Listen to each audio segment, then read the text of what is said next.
In pressureful times like ours, a sense of humor can indeed be a saving grace. And as we watch people with their various problems and troubles, we observe that those who do not have a sense of humor are likely to have a particularly difficult time with this world.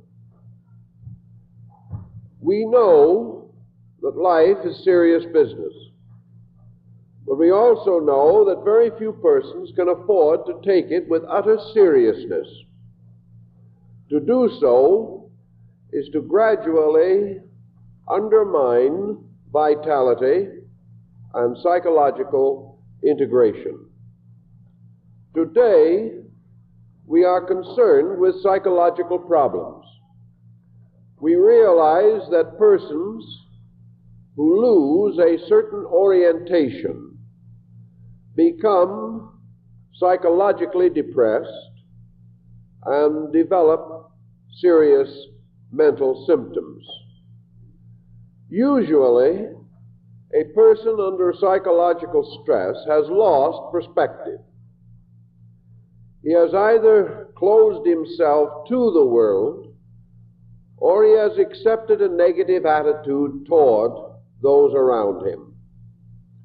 One of the most common psychological obsessions is this tendency that we have to create a kind of world the way we decide this world should be, and then proceed to be broken-hearted when it is not that way.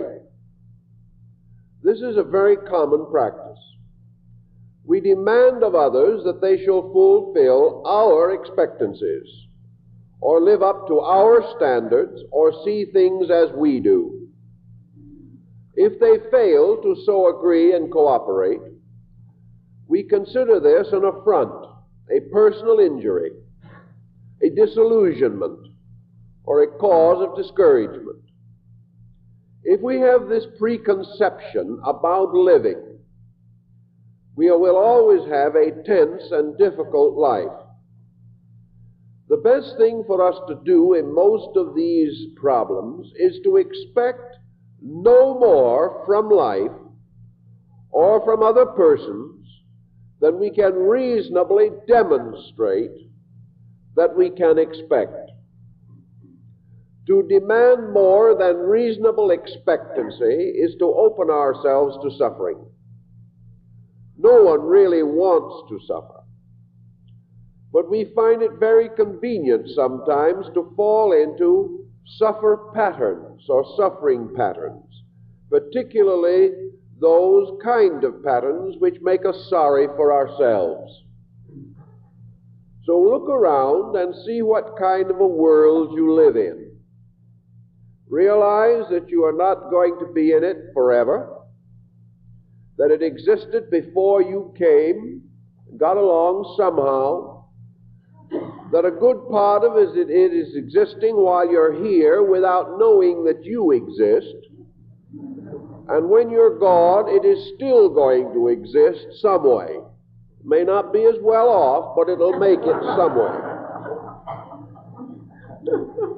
Thus, we are not tied to a pattern of consequences so intimate that we must feel that, like Atlas, we carry the world on our shoulders.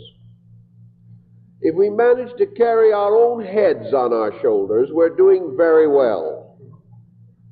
And if we are able to live a consistently useful, creative type of life and maintain a good attitude toward living, we have achieved about as much success as the average person may reasonably expect.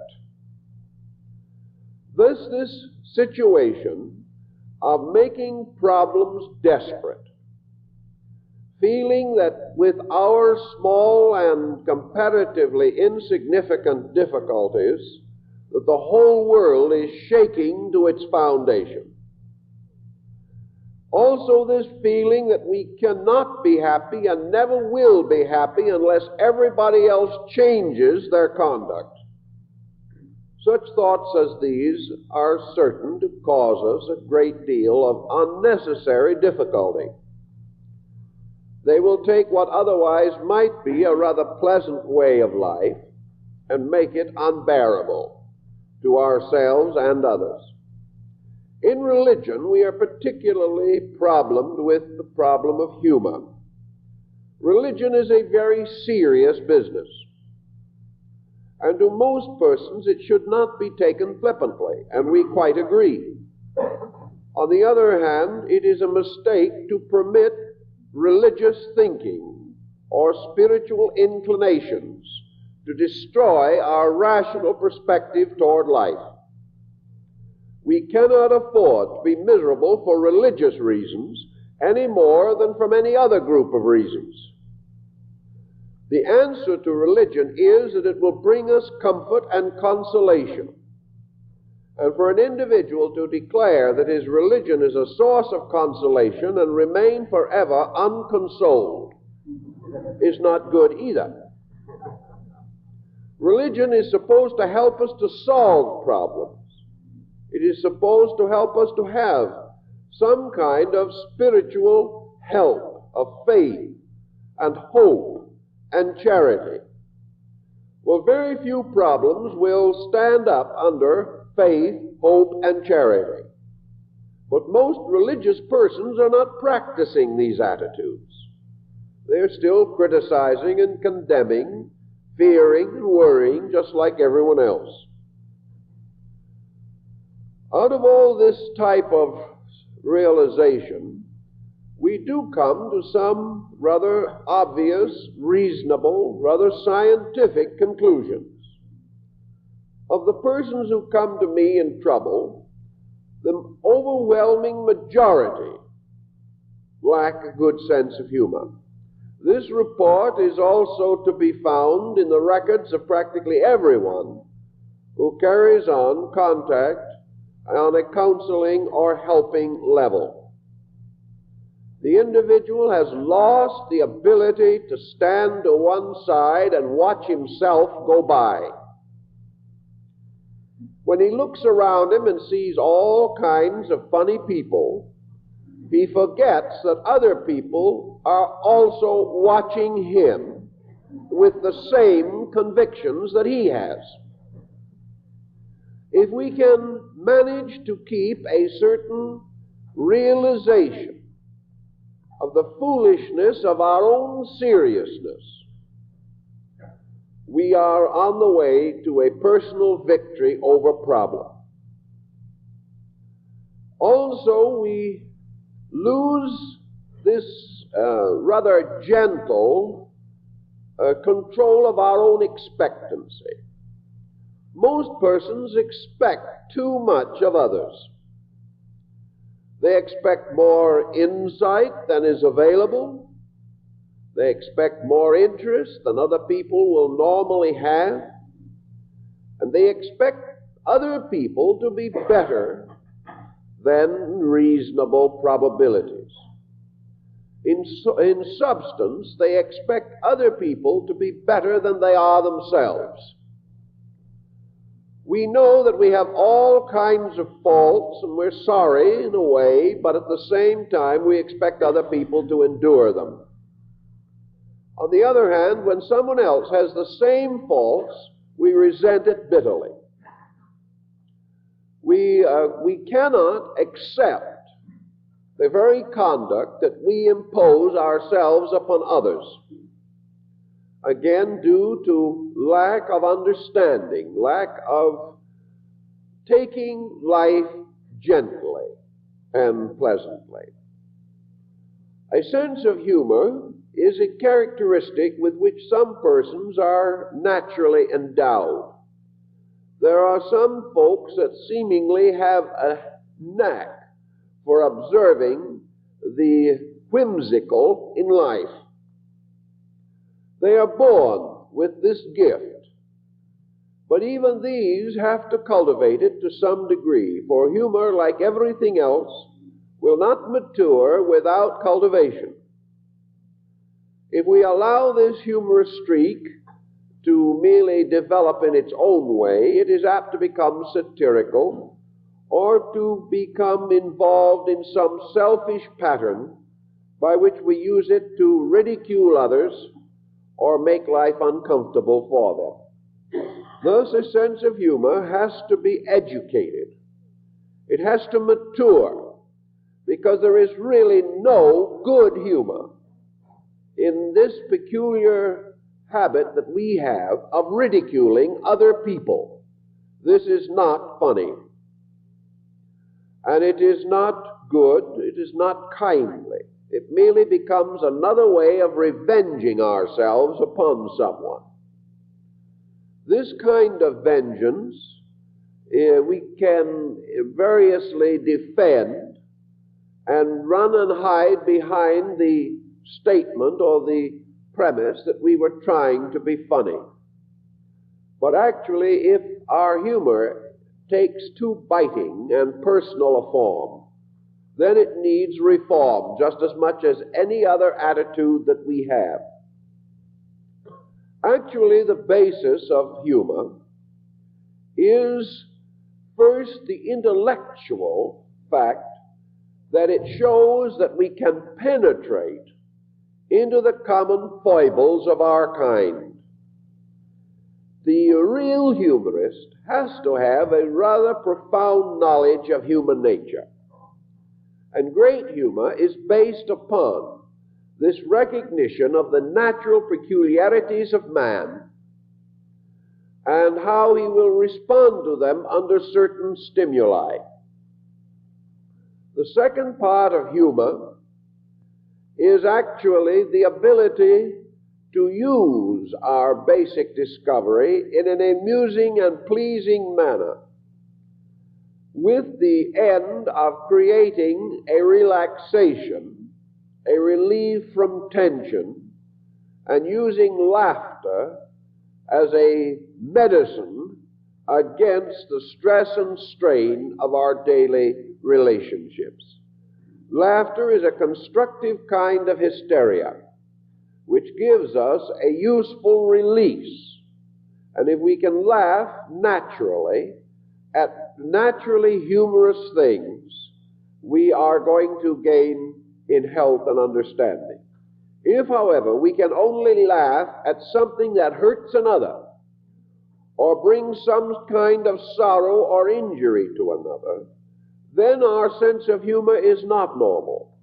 And we can do a great deal to psychoanalyze ourselves by determining through research what to us is funny. And if that which is humorous to us requires some bitterness, some sarcasm, some condemnation or ridicule of things of value, then our sense of humor is not real or proper. We also must recognize in the problem of humor that there are subjects which cannot be regarded as proper for humor, certainly not in a personal way. Such subjects are those which are sacred to the human being, to his convictions, or are too meaningful for him to permit them to be subjected to any kind of whimsy. To attempt to humorize on such subjects is to offend, and really to lock the individual further from the remedial power of good humor. The story of humor belongs with the race since the beginning. Primitive peoples are very fond of humorous situations. One of the oldest forms of humor is pantomime, the humor of the classic clown. Way back in the primitive days, where we had a tribal existence and had yet not developed any formal institutions, the clown or the fun maker had already appeared in our savage life. This fun maker was grotesquely attired, marked, or painted, or adorned, and he made whimsical gestures that were usually exaggerations of some familiar gesture or mannerism of his people. He made his humor by exaggerating the mannerisms of those around him or the circumstances of primitive life. We find him everywhere throughout the world, giving us the broad pattern of laughter and amusement, and nearly all primitive people laughed early. Laughter belonged to primitive man, perhaps because of the world in which he lived being so filled with the unknown and with the possible causes of fear and terror. His autocorrectivism was immediate within himself. If he suffered, he also laughed. And because his intellectual equipment was not as complicated as ours, he was able to laugh and cry in a common pattern of existence without sensing any conflict or inconsistency. He was amused by amusing things even in moments of tragedy. And in ancient times, the most solemn festivals and occasions had their humorous equivalents. In the early rise of the church, for example, there was a great deal of humor introduced into it. And the various buffooneries, which were actually authorized or permitted by the church, would almost be regarded as bad taste today. But peoples living precariously, living with few advantages, found the importance of humor. We are going to come to this again, because we also are coming again to live under a hazardous pattern, a pattern in which the importance of happiness, even in its fleeting moments, will make strong inroads upon our psychology of life. The classical humor of the Greeks is perhaps some of the finest that we have, largely because it was built upon an intimate knowledge of human nature. It showed the penetration of the philosophic mind with its ability to discern that which is inconsistent or incongruous in human behavior.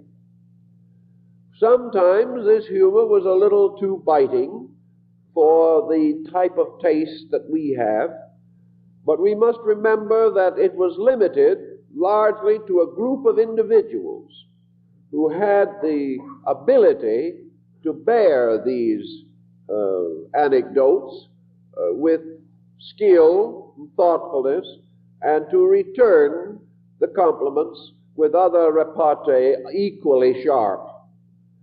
It was a proof of one thing, namely that your very wise people, your very venerated people, nearly always have had a brilliant sense of humor, that it is an essential and inevitable expression of insight, of maturity of consciousness in problems involving emergency. We can, for instance, remember little anecdotes belonging to this classical period, like the man who went up to Plato and said to him, "Master, why is gold such a pale-colored metal?" And Plato replied instantly, "Because it is always afraid of the evil people who lay in wait for it." Just a passing thought, but a brilliant answer from a kind of mind that was capable of answering. Diogenes lived alone, and his disciples said to him, "Master, it isn't good for you to live alone. Supposing you would die, there would be no one to bury you." Diogenes said, "The man who wants my house will bury me." Now, there was a simple directness of thinking there that is an indication of how difficult it could be to move Diogenes to take part in any useless argument over trivial things. On another occasion, Plato was discoursing with a disciple, and the disciple asked Plato for a brief definition of man. Plato replied, "A biped without feathers."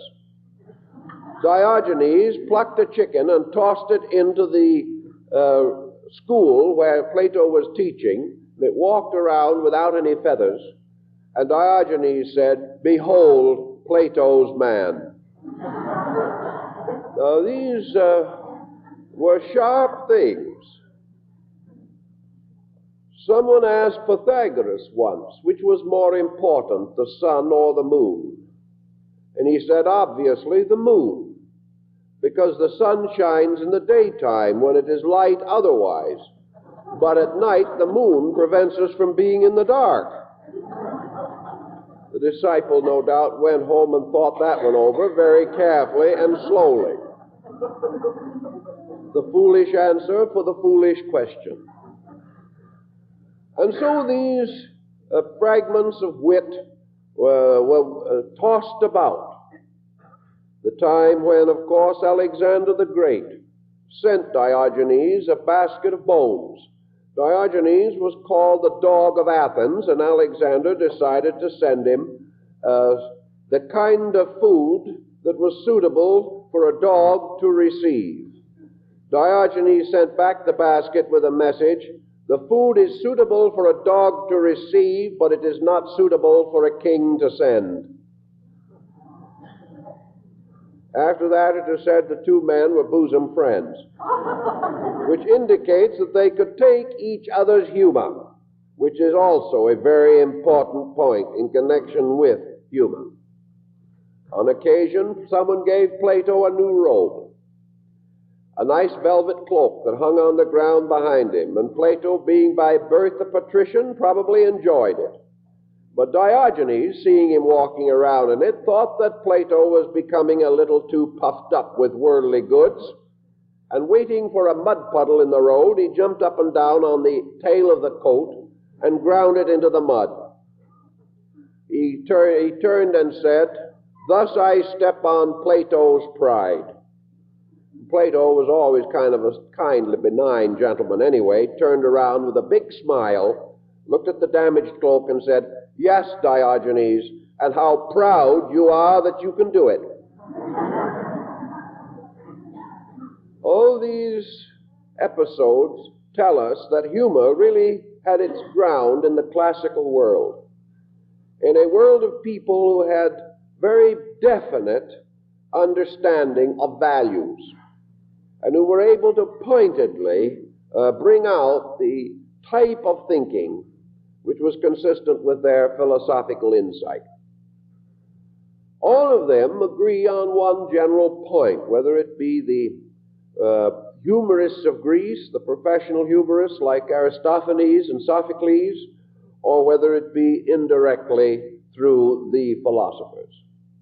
Namely, that the human being looking at life, studying life, must analyze it, must be thoughtful about it, must learn everything that he can about it and from it. But he must never permit it to flood into him to become a terrible and dismal disaster.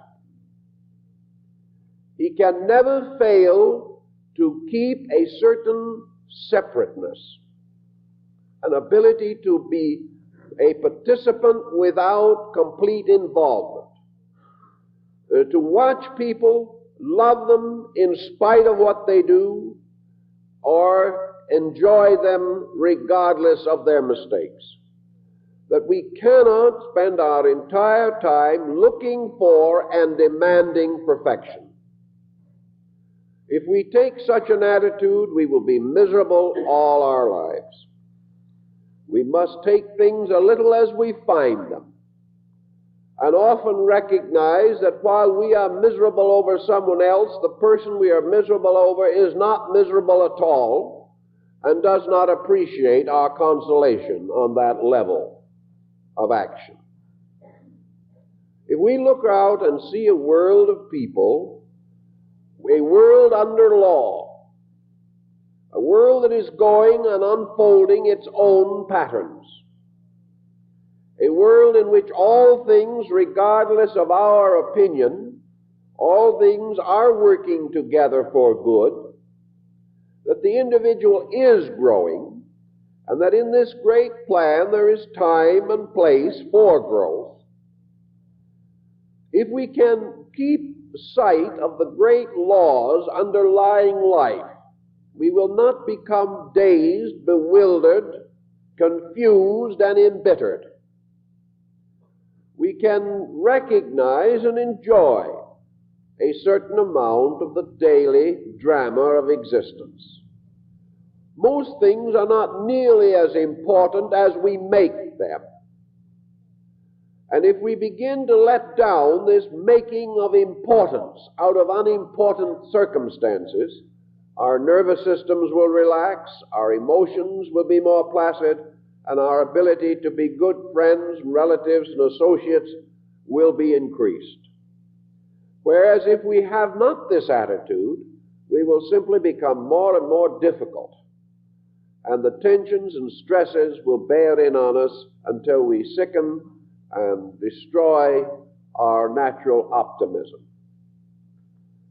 In modern times, humor has had a number of uses.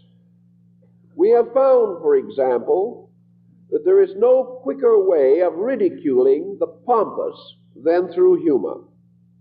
The dictator who is not afraid of 20 brigades of men will not stand a little humor.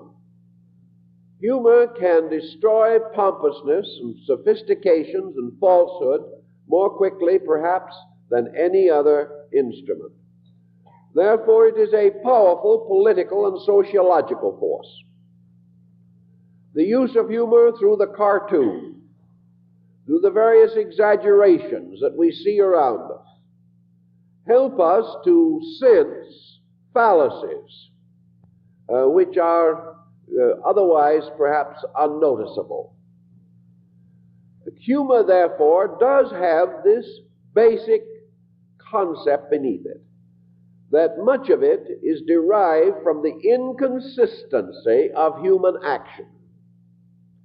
Humor arises from the fact that the individual is unable to maintain policies in a consistent way over any great period of time. He starts in one direction and he immediately loses perspective.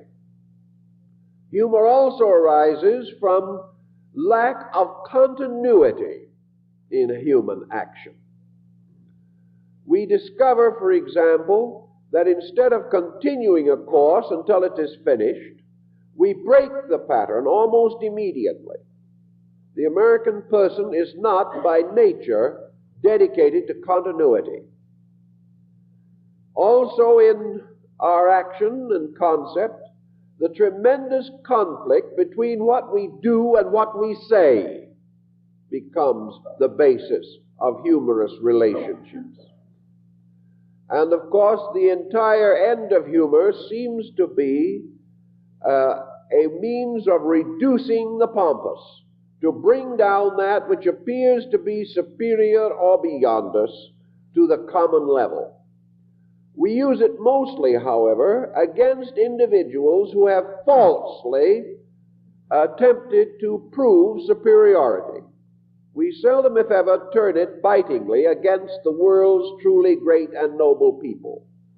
We are more apt to turn it against the individual who is the dictator, who is the egotist, who is in some way so obnoxious that we feel the need to cut him down to more moderate proportions. And humor and cartoon and caricature attain these ends, and we use them constantly. Now, the average person living in his own world can gain something from the study of humor and its psychological reaction upon his own character. Why do we take ourselves too seriously? Why is it that most persons resent being the victim of a joke? Why is it that we feel that humorous things are beneath our dignity or have a tendency to detract from dignity? Most always the answer lies in egoism, in self-centeredness. The egotist does not like to be subjected to humorous ridicule. He feels that he is being attacked. He also is apt to recognize the fact that his own egotism is very thin and not very adequate. And he does not like to be shown that he is wrong or have his conduct or attitude exposed to ridicule. He is therefore apt to be offended, to resent, or even if he is on the level of humorous thinking himself, he is apt to become bitter, seeking to find humorous revenge for the humorous insult that has been done to him. After all this, then, the individual realizes, if he thinks a little, that when he is the victim of humor, he may have some weakness in himself exposed, some inconsistency, some unreasonable and foolish attitude. This is good. There is no reason why it shouldn't happen. But it cannot accomplish its real good unless the person who is the victim of the humor has a certain perceptive power of his own. The individual who cannot take the joke on himself will find that there are many other shocks in life that he cannot take either. And this hypersensitiveness will leave him open to a great deal of sorrow. He must therefore remember the old time when Socrates attended the opening performance of the Clouds of Aristophanes.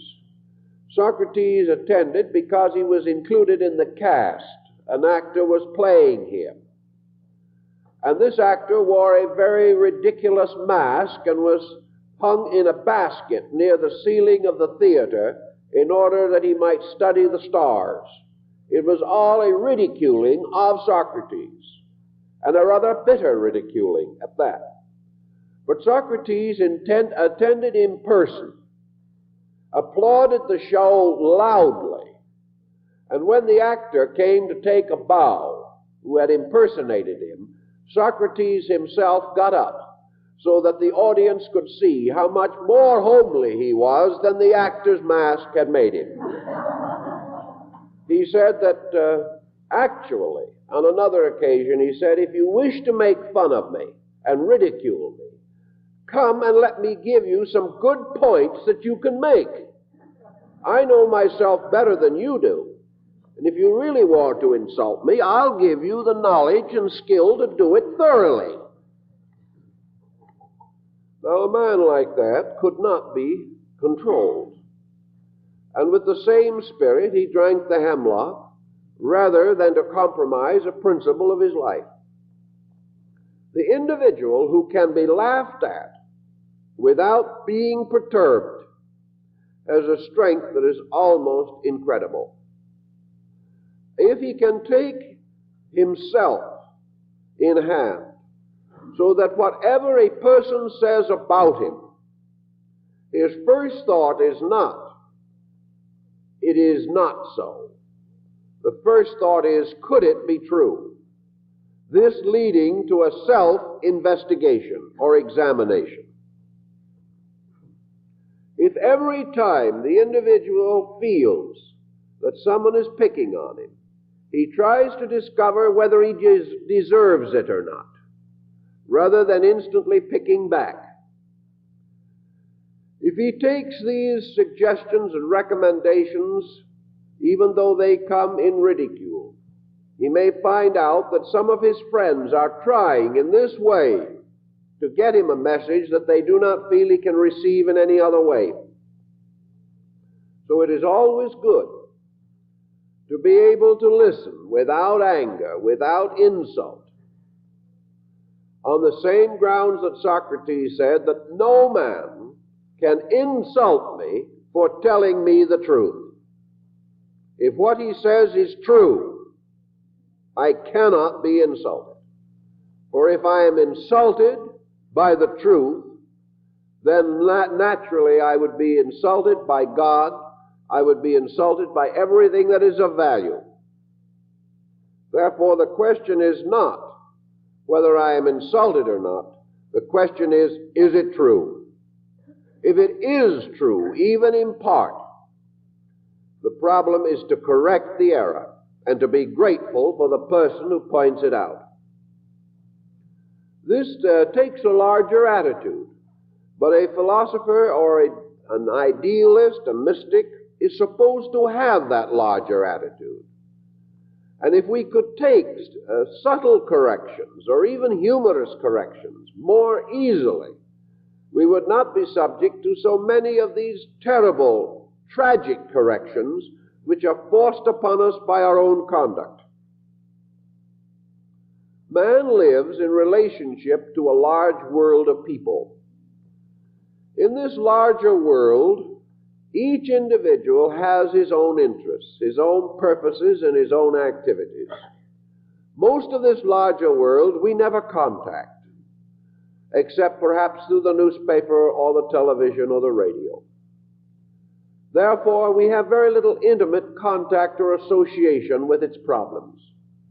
We do, however, have a certain fringe contact with the world in general, through friends, through acquaintances, through persons who appear and disappear from our way of life. And each individual, to a measure, is locked in a struggle against the world. Those in business are struggling to survive against the pressures of economic processes and procedures. Everywhere it seems as though the individual is being sacrificed to mass pressures which he cannot control. It is therefore quite possible and reasonable that in the course of living that everyone does not favor our purposes. People appear who place us at a disadvantage. Someone gets the job we wanted. Someone finds an opportunity to succeed which we have not noticed. All around us, other people are, to a degree, conditioning us, detracting from our privilege to do exactly as we please. We are faced with responsibilities and duties. Very often, from our own foolishness, we become involved in very complex situations. As this pattern becomes more and more pressureful and forceful, desperation arises within our own psychic life. We begin to fight back like a drowning man. And the more we struggle, the more certainly we shall drown, because we are striving to nullify or neutralize or overcome the attitudes of masses so vast that we can never hope to overcome them. We can never hope to bring about the changes which we feel to be so essential to our happiness. Outside of a small group of persons, and if we try to change one individual, we suddenly recognize what a prodigious undertaking it is. And usually we cannot even succeed in that. We cannot change these other people. Therefore, we have to gain some relationship toward them that is not so stressful, not so burdensome, not so constantly irritating and insulting to our attitudes. The sense of humor has this tendency to relieve these pressures. If we can look around us and find things to laugh with rather than to laugh at, if we can realize that everyone is a kind of combination of a would-be grown-up person and a factual small child, that so much of the pressure around us is false, that it has no real substance anywhere. It is there simply because we believe it. Gradually, we can come perhaps a little to Mark Twain's way of thinking. He wrote for a world of children.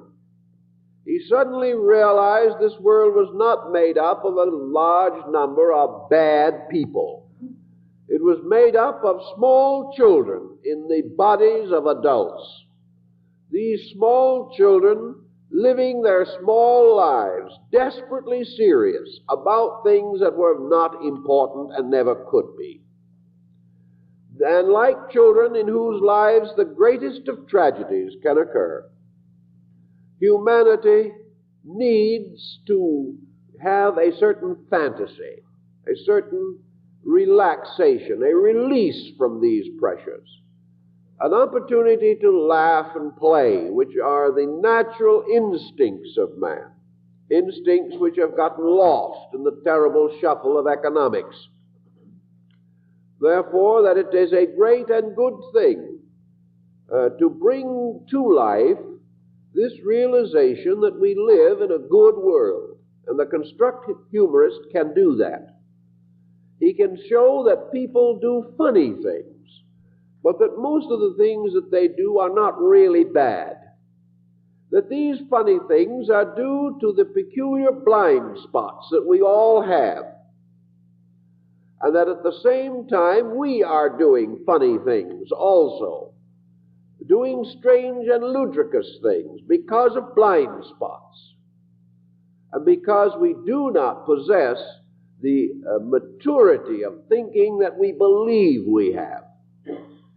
Thus, humor becomes a censorship on us. It shows us that we are not as wise or as brilliant or as mature as we believe, that we still share very largely in the common childishness of humanity, and that it is one of the privileges of childhood to laugh, to enjoy things, and not to permit the burdens of living to completely destroy our capacity for sincere fun, good kinds of fun. Fun is just as much a part of our psychological necessity as any other type of integration, and we need it as much as we need food in this process of living. We have to have it to keep the world moving in relationship to ourselves. Humor also is a wonderful self-analyzing factor. We cannot observe the peculiar actions of other people indefinitely without recognizing that we commit and perform similar actions. Now, I know persons who have enjoyed humor for years, but have never seen anything humorous in themselves. It's too bad, but it happens. These people read jokes. Their friends could tell them that these jokes might have been written about these persons themselves. But to them, it is always about someone else. Humor does not enable the individual to see himself in the situation that arises.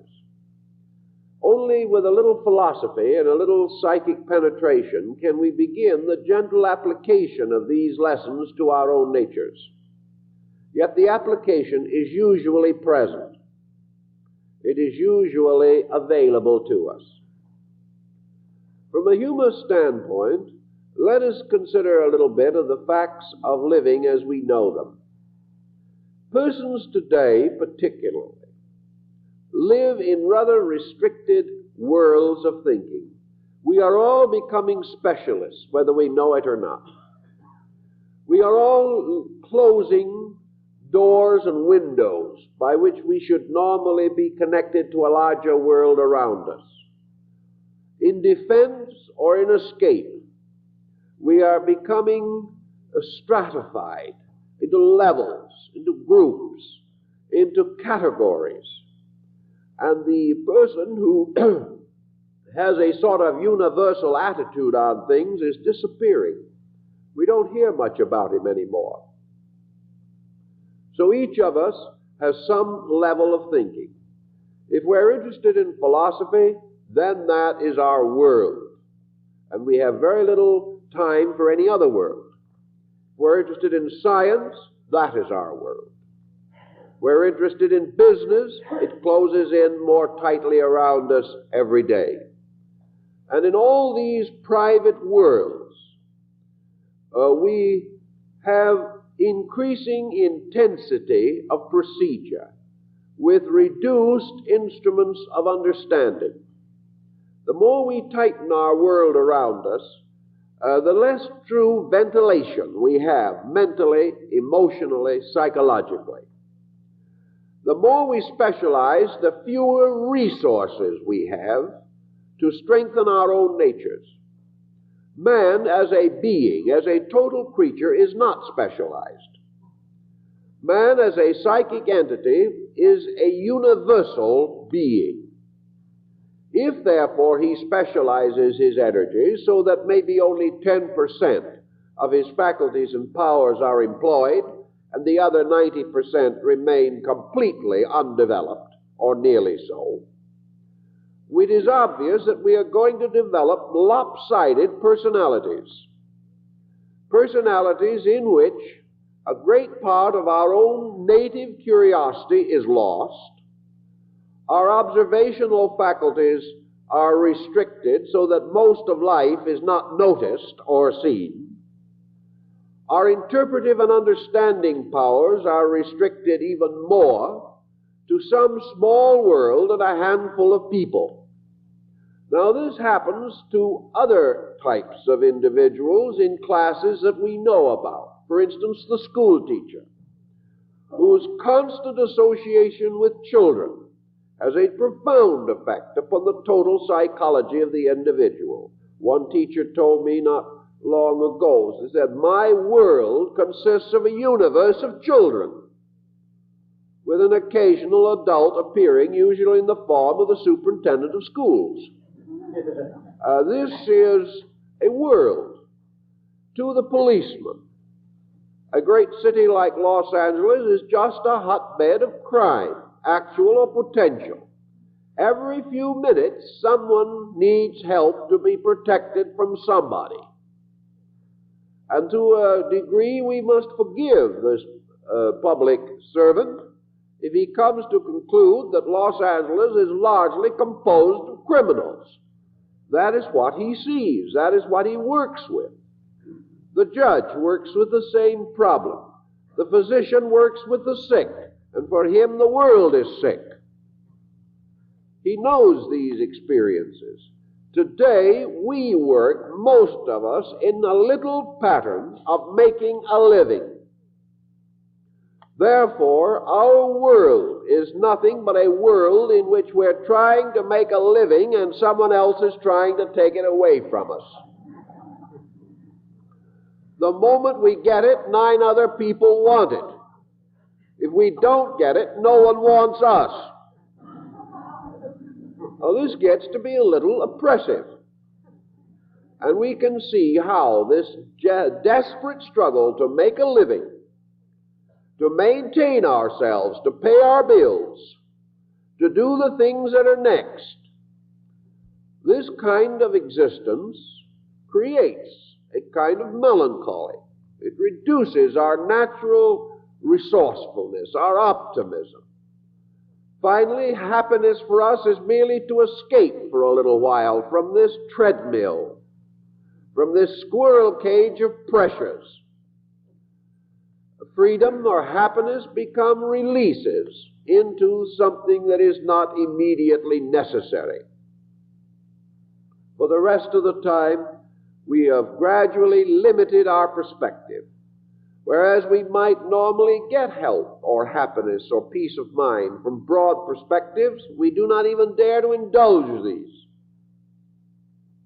They consume the time, or part of it, that we feel must be dedicated to this relentless drive to survive. Obviously, under this type of situation, we lose our native optimism. We lose our native bounce, our good-naturedness. And in the course of years, we find ourselves ground down into a sort of hopelessness. And even our humor becomes bitter. And we no longer have a good, cheerful attitude towards these different situations. The only solution here lies in the study of the occasional exception. Every once in a while we come across one of these indomitable persons whom nothing can completely squelch.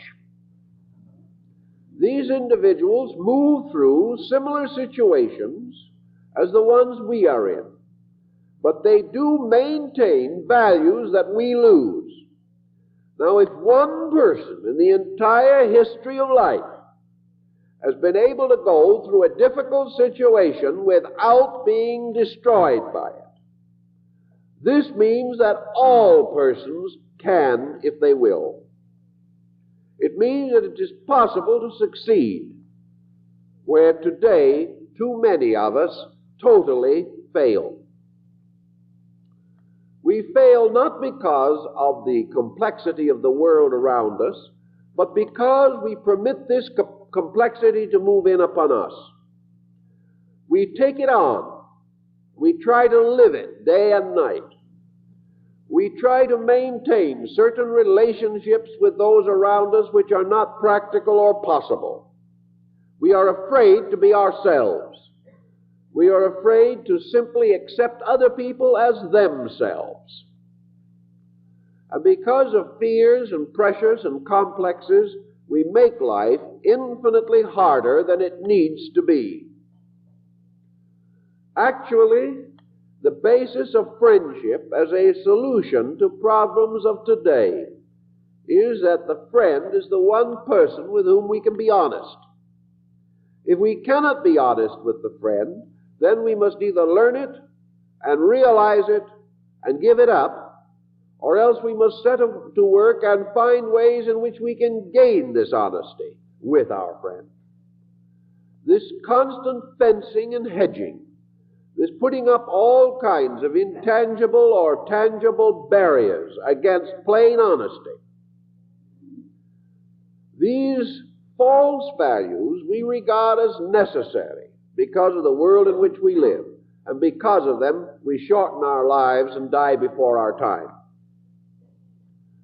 If we could just get away from this bitter seriousness and realize that we have to work, that things have to be done, but we do not need to carry them with this deadly intensity. We do not need to feel the weight of these things upon us constantly, morning, noon, and night. If we take a very clever humorist and let him dissect problems that we know, he will show us that these things we are doing are not nearly as serious as we think they are. They are really rather funny. But by the time we have an ulcer, nothing is funny. And once we have accepted this tremendous responsibility for seriousness, nothing remains pleasant or happy. Yet all the things that happen to us are parts of patterns that we can accept in an entirely different way. Your classical attitude, your Oriental attitude, is far more constructive. Namely, that the best energy that we can give to a project, the best dedication that we can bestow upon anything that is important to us, is relaxed attention to business, without any overtones, without any fears, doubts, misgivings, to dedicate to the project at hand the full energy which we possess in a completely relaxed manner. Only in this way can we be truly sincere in the administration of our affairs. The man who brings to the office with him all of his home worries, his fears, his doubts, his antagonisms against his executives, his complaints against his inferiors, and finally a monumental self-pity because of the situation he is in, this individual cannot work well. He cannot do the things that he is supposed to do, and he cannot make intelligent decisions. Or if he can make them, they must be subject to long and strainful processes. So the individual has to come in with a certain amount of relaxation. He has to face every problem, personal and impersonal, with a measure of detachment. And in the Western world, one of the ways to get this detachment is to recognize the peculiar, humorous undertone of things. It's sometimes a little difficult to explain it, but the cartoonist does so, and does so very adroitly. You take a cartoon such as 4 or 5 automobiles parked in a lot.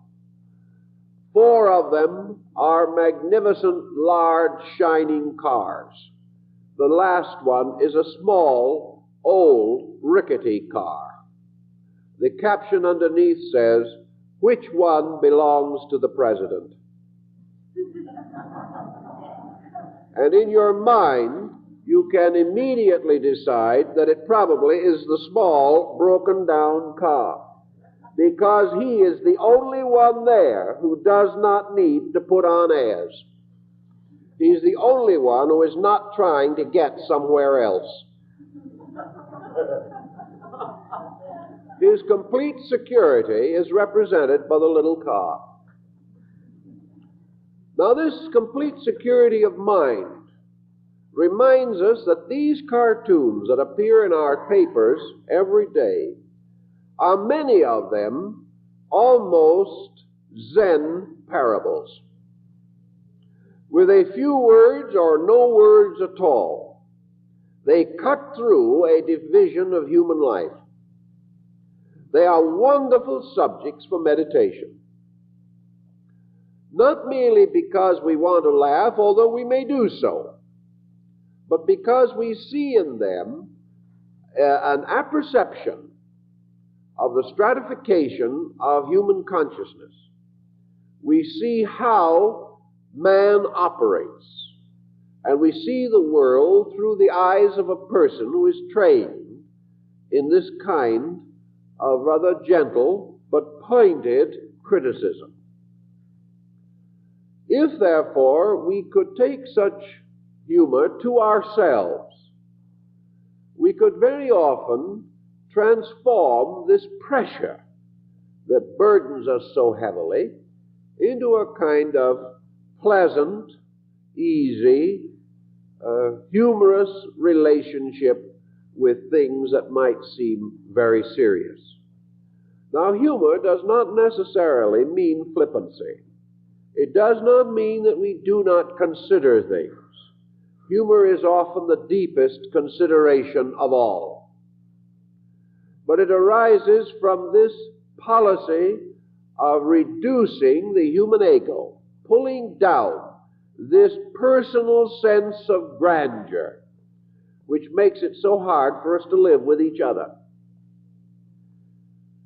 I would say, therefore, that if any person who is under psychological stress is not carrying it well, they should begin to think in terms of lightening their concept of their world.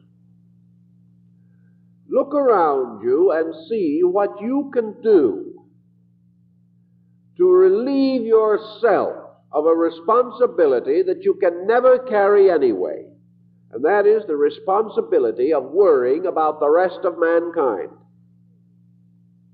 Instead of worrying about mankind, recognize it for what it is.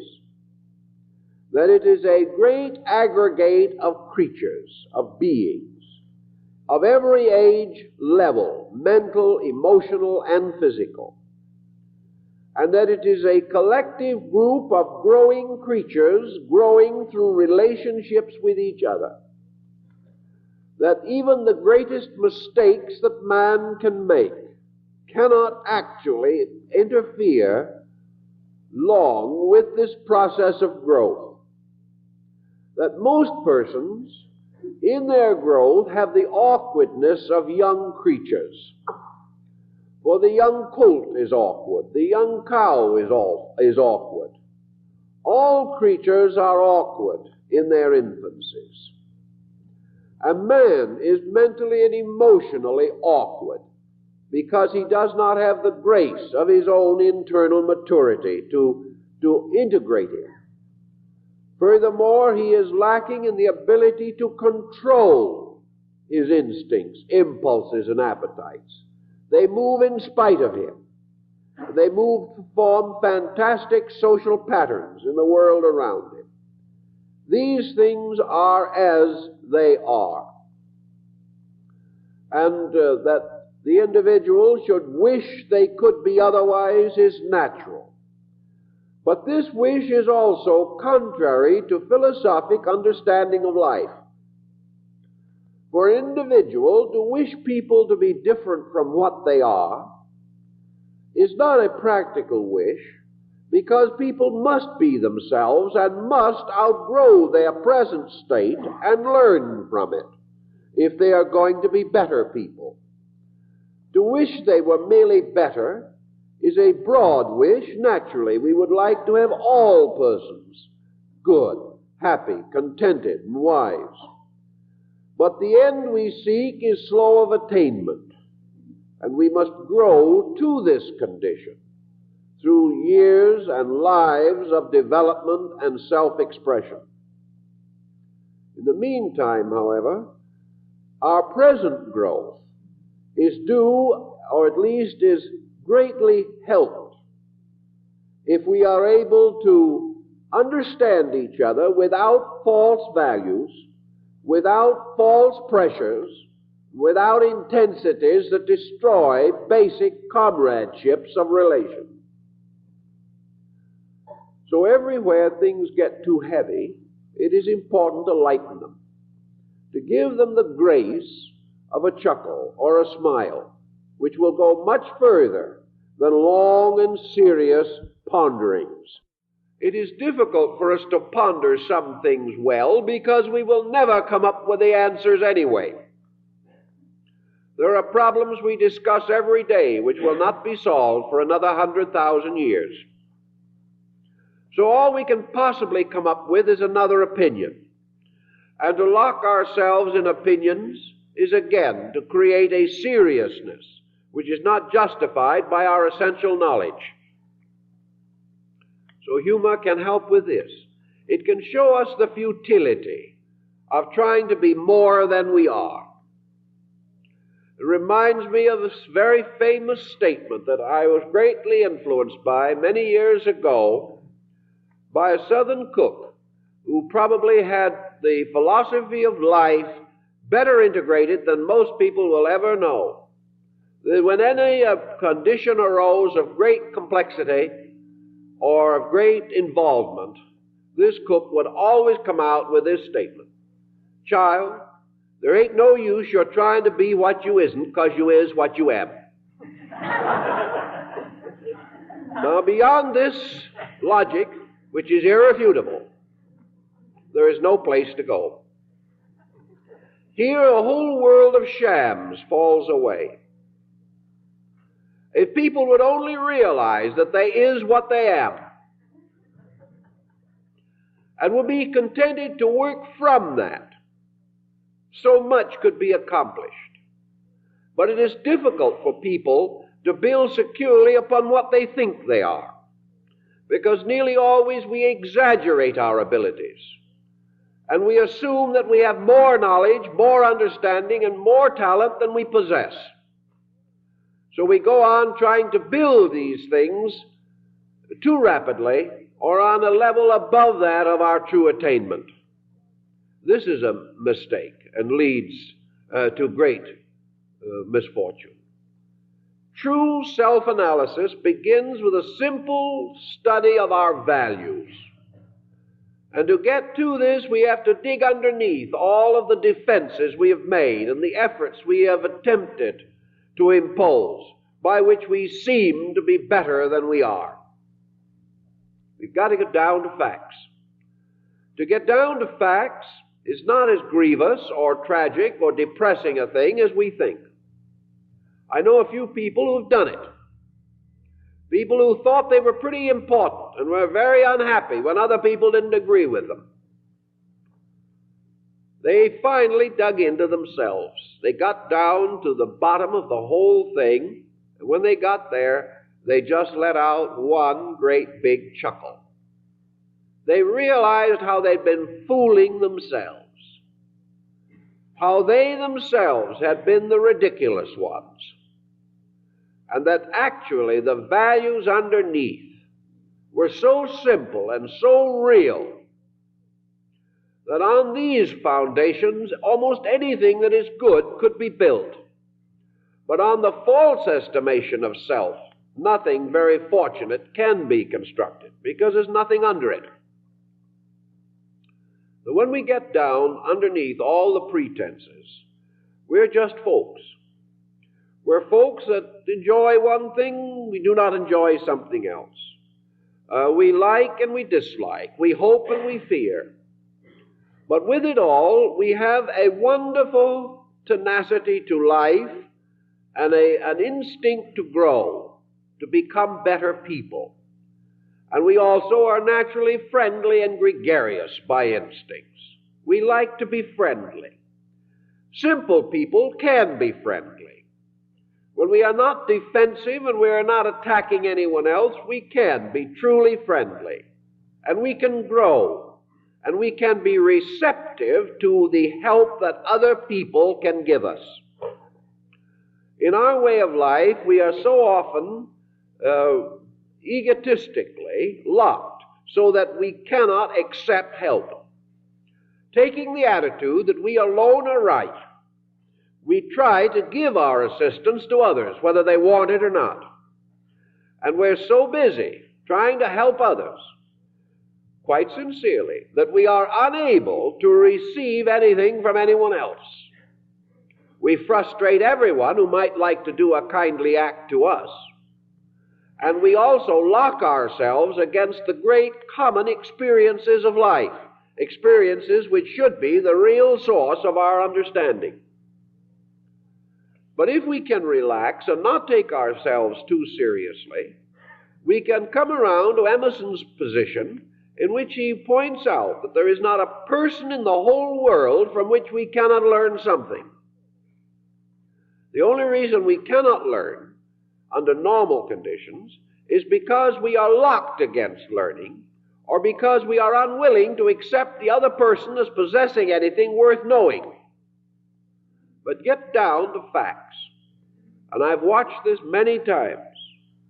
Get rid of these shams and pretenses, and we live in a world in which there is an incessant circulation of essential ideas. There are many more ideas than we realize. There is much more available knowledge than we sense. But when we get away from sham and pretension, we open a new world of learning, a world of sharing honestly and factually, without prejudice and without opinion.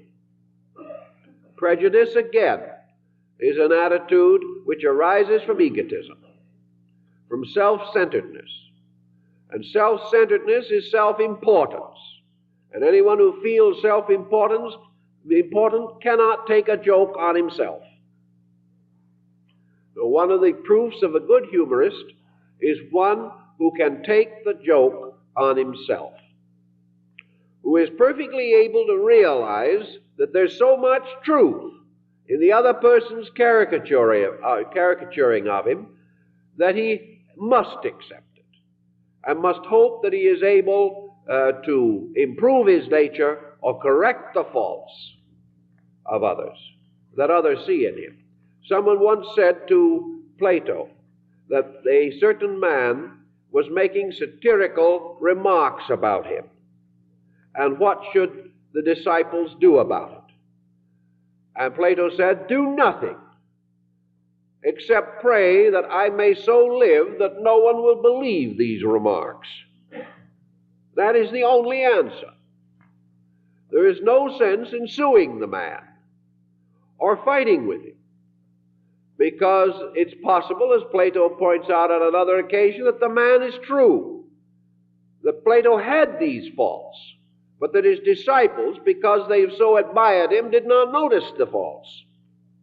So he points out that people may have faults, and serious faults, and foolish people may discover the faults in the wise. But whenever these faults are pointed out, the true answer is to consider them, analyze them, see if there is truth in them, and then correct any faults in ourselves that we can discover, which would justify this criticism by others. Instead of being angry, seek for the facts, and if we find them, act accordingly. Today we observe a considerable change in humor. Down through the long, dark, medieval period of European history, humor developed on extraordinary breadth. A great deal of humor, particularly theatrical humor, was as late as the Elizabethan theater consistently vulgar. And the stage became notorious for the broadness with which it attacked the foibles of the time. Humor in town through this period, such as certain of the cynical writing of Petrarch and Dante, was also politically barbed. It was aimed at existing corruptions, and it exposed leaders, tyrants to extraordinary condemnation through humor. Gradually, however, this breadth of humor changed with the rise of education. And education has resulted in what we would term today intellectual humor. Humor is today directed toward a level of thinking and is tied more and more with the essential inconsistencies of the patterns of our living.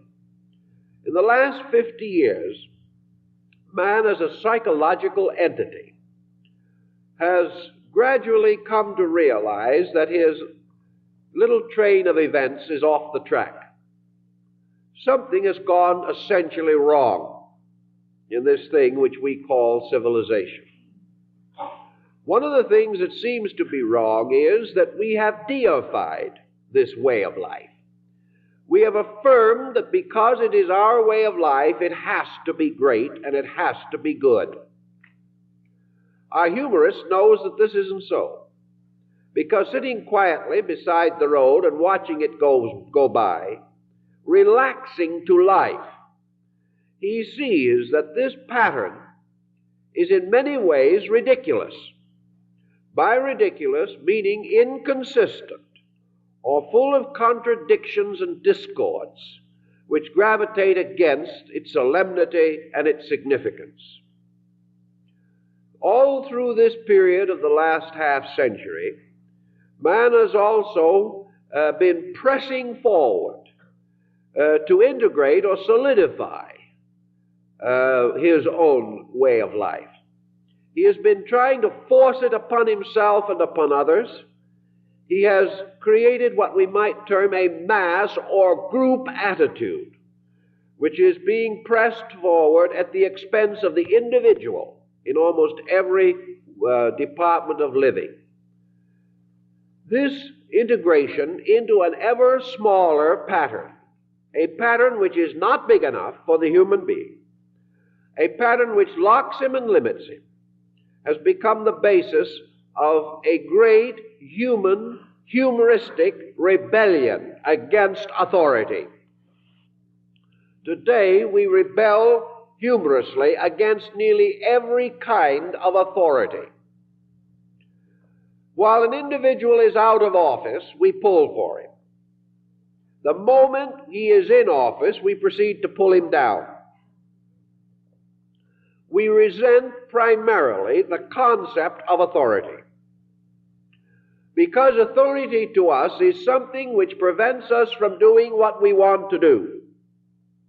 And to each person, his own desires form a sacred heritage, which he is resolved to cater to if possible. Our entire humor, then, has become this humor of tearing down the great and lifting up the humble, which, according to Aesop the fabulist, was the particular work of the gods. Therefore, if there is something that appears to be underprivileged, we want to raise it up, pull it up, lift it up. This is part of the great psychology of the proletariat, of whom it is said that the great problem now is not to find work for the proletariat, but to find enough space for them to park their cars. That seems to be the real serious issue at the moment. But this proletariat must be raised up. Then there is this awful boogie at the top, the great man, the great class, the ruling group. This must be pulled down. So our political humor, and in fact our general humor, is constantly a ridiculing of so-called superiority and a benediction upon that which has apparently never had a chance. This conflict comes in also into our thinking, where we subject professions to ridicule and even to a measure trades. But always our tendency is to make the stuffed shirt seem ridiculous, to make everything that is over us seem to a strange way to appear infantile or unable or inadequate in some sense of the word. We attack corporations, we attack various motions, and also we will take some simple things that are rather apparent to us and which we become humorous to our thinking, and we exaggerate. One of the problems, for instance, is the ridiculousness of the modern automobile. This has become quite a source of humor.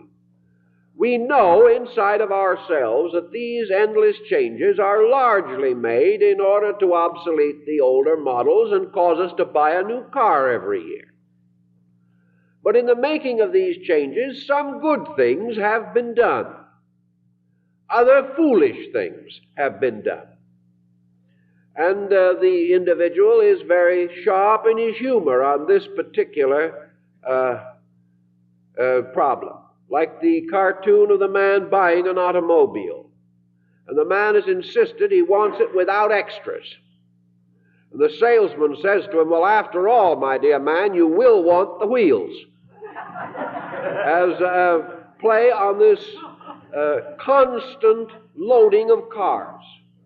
Or the man in the midget car who had driven up on the back of a larger car between two exaggerated fins because he thought he was on the San Francisco Bay Bridge. These kind of things represent our modern laughing at stupidity, which we recognize and which we accept good-naturedly. This good-natured ridicule, however, filtering through industry, will probably ultimately improve the car. We will finally have a more possible car as a result of it. But we know these things are foolish, and we poke fun at them. This we understand and know. But when the time comes for us to buy one of these cars, when the time comes for us to consider whether we should not be keeping up with the neighbors, and if we can find a car with a fin 6 inches taller than any other that has ever been seen before, what is our own personal attitude going to be? Are we going to be really affected by this humor, or does this strange, dull pressure of our own egoism move in and cause us to join a herd of foolish people that we know to be foolish, simply because we want to excel them? To study this problem back and forth is to estimate a great deal of our own nature, to find out what we stand for, and whether we are brave enough, essentially courageous in our own nature, to do these things which we regard as reasonable, regardless of how other people may feel about them. To a large measure, the conformist is a coward. He is afraid to be himself. He is afraid he in turn will be exposed to ridicule. So ridicule becomes a weapon against all weakness and against all fear. We must outgrow these emotions if we are to finally attain maturity of personal thinking. So our humor today extroverts our reaction to our foibles. It gradually gains tremendous vital force, however, in our political structure, and has become the basis of both strength and weakness. There is no doubt in the world that American humor is not understood well in other nations. There are some examples where it is, but for the most part, other countries resent the idea of the American people simply ridiculing everything. Ridiculing becomes a profession. The humorist, like the banker, falls into a category. He is expected to have certain attitudes. His humor is no longer always genuine by any sense or by any understanding of the word. So it is dangerous sometimes for our humor to indicate disrespect for value. If we permit it to be disrespectful of things that are really important, then we are endangering things that are real. If, however, we allow ourselves to build up too many prejudices and too much veneration for things that are not important, we go into the opposite extreme. And somewhere between these two extremes lie the facts. And each person, I firmly believe that 99% of human beings from any strata of society which has had reasonable opportunity, anything that is not totally illiterate and totally underprivileged, the majority of human beings, if they will relax, if they will let down artificial patterns which are not real or not part of themselves, that the average human being has underneath his personality an abundant supply of common sense. Now, the purpose of humor really is some way to reach and release this potential common sense. It is not only the sense we have in common, but it is this sense of common value, value that is real, value in comparison to which other things are ridiculous. So actually, that which is not truthful is ridiculous to the degree that it is not truthful. And the dedication to that which is not so creates a ridiculous life. And by this standard, there are a great many ridiculous lives, addicted to things which have no value. But this common sense underneath things tells us how to live, what we can afford to spend, how much debt we can safely carry, what our basic attitude should be toward others, what our proper relationship should be with ourselves. These things are innate. We know them. But we have blocked them with pride, egotism, and a certain amount of worldly success, which has induced us to forget our common humanity. One of the simplest ways of blasting through all of this accumulation of false value is constructive humor. It reveals the facts to us. It also gives us the internal relaxation and release of a good laugh. It also may induce us finally to laugh at ourselves, to realize how we have burdened our lives and the lives of those around us with this deadly boredom which we call taking ourselves seriously. out of the common sense at the root of things, our great wisdom will come. Philosophy is nothing but disciplined common sense. Religion is nothing but dedicated common regard for value and for the life and principle of the world in which we live. Religion and philosophy must have their roots in these basic values. And something must be done to clear away false things before the structure of a true building can be erected.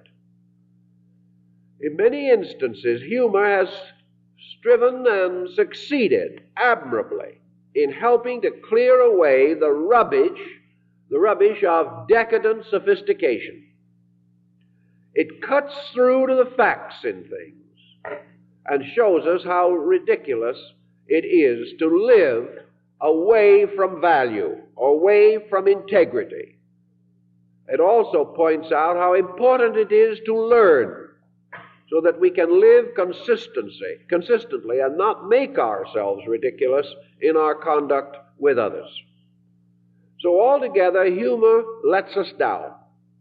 It gives us perspective. It releases us from tensions. It helps us to be more kindly, and it helps us to agree with our adversary more quickly, which is a good biblical injunction. Most of all, however, it makes life more pleasant. There's more sunshine in things. We are not forced to constantly defend something. We can let down, be ourselves, and enjoy the values that we know. Free from false pressures, we can also begin to grow better, think more clearly, unfold our careers more constructively. We can share in the universality of knowledge. We can open ourselves to the observation of the workings of laws around us. We'll get rid of this lockedness with which our over-seriousness divides us from our fellow man. So we recommend strongly that everyone develop and mature a pleasant sense of humor, and that we occasionally observe some little humorous incidents or records around us in the paper, the press, and so forth, and that we take these little humorous episodes and where they seem to be very pertinent, think about them, because there may be just as much truth in them as there is in Scripture. And through understanding these little humorous anecdotes, we shall come finally to have a much closer, warmer relationship with people, a relationship built upon laughing together over the common weaknesses and faults that we all share. In this way, we are free from many limitations of energy and have much more time at our disposal with which to do good things and do them happily and well. Time's up. I have 2 or 3 announcements I'd like to make, and one of them is that there will be a poolside party. Now, that means a swimming pool party for the benefit of the PRS Building Fund. It will be sponsored by the Friends Committee of this society on Sunday afternoon, June 29th, at the home of one of our North Hollywood friends.